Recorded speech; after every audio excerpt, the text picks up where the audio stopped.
Comment les individus peuvent se protéger? Il y a un endroit compliqué, c'est qu'il y a des prélèvements d'informations qui sont non sollicités en réalité et qui n'ont jamais obtenu le consentement des individus. Donc moi je pense notamment à l'égard de tout le prélèvement de traces comportementales de navigation sur le web que nos régulateurs ne sont pas assez solides et responsables face à la pression des lobbies publicitaires. Et que donc on devrait, notamment à travers les cookies, pouvoir véritablement empêcher la constitution de bases de données personnelles à partir de ces usages. Parce que la meilleure protection, c'est quand même d'interdire depuis celui qui capte les données et qui va être l'opérateur de traitement de ces données. Après, on peut avoir des usages locaux de protection. Voilà, ça a beaucoup été fait, des petites résistances tactiques, des contre-conduites, des bloqueurs de pub, des systèmes qui permettent de brouiller. C'était un thème très à la mode autrefois et hélas un peu abandonné.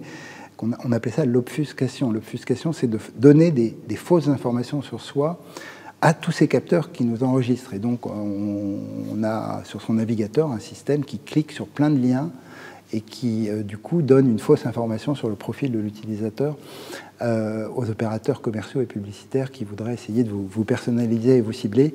Il y a un débat qui est vraiment important, c'est de savoir notamment jusqu'à quel point on veut être personnalisé. Et ça, je pense que le régulateur, avec les citoyens et surtout avec les ONG qui font, les chercheurs aussi, mais les ONG qui font de la critique sur ces questions, c'est de se demander si on a vraiment envie d'entrer dans une société où chaque fois on nous recommande quelque chose parce qu'en fait, pour soi, et pas pour mon voisin, mon copain, mon collègue, etc.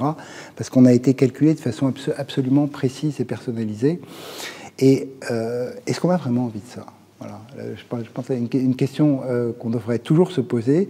Est-ce que on doit entrer dans cette sorte d'hyper-individualisation en fait, de la prédiction comportementale, ou bien est-ce qu'on peut dire il est satisfaisant, voilà, votre recommandation est satisfaisante parce qu'elle était faite sur un groupe un peu plus fort, parce que derrière, la règle, c'est que chaque fois qu'on a quelque chose qui est très personnalisé, avec une efficacité relative de ces systèmes, on le paye d'une captation encore plus intense de données personnelles. Et donc, en réalité, c'est une sorte d'arbitrage faustien. On paye la qualité de service d'une extraction plus forte des données.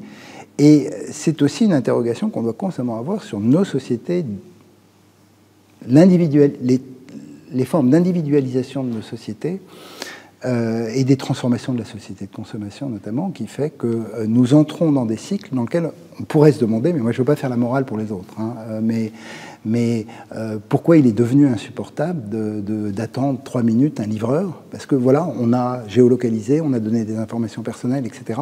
Donc l'accélération constante de nos sociétés, de nos désirs de consommation et d'une consommation qui est personnalisée, est notre propre contribution à la création de ces immenses bases de données qui sont un système d'exploitation dans lequel peut-être qu'on s'aliène tous mutuellement et qu'on pourrait appuyer sur la pédale de frein, en tout cas ralentir le système.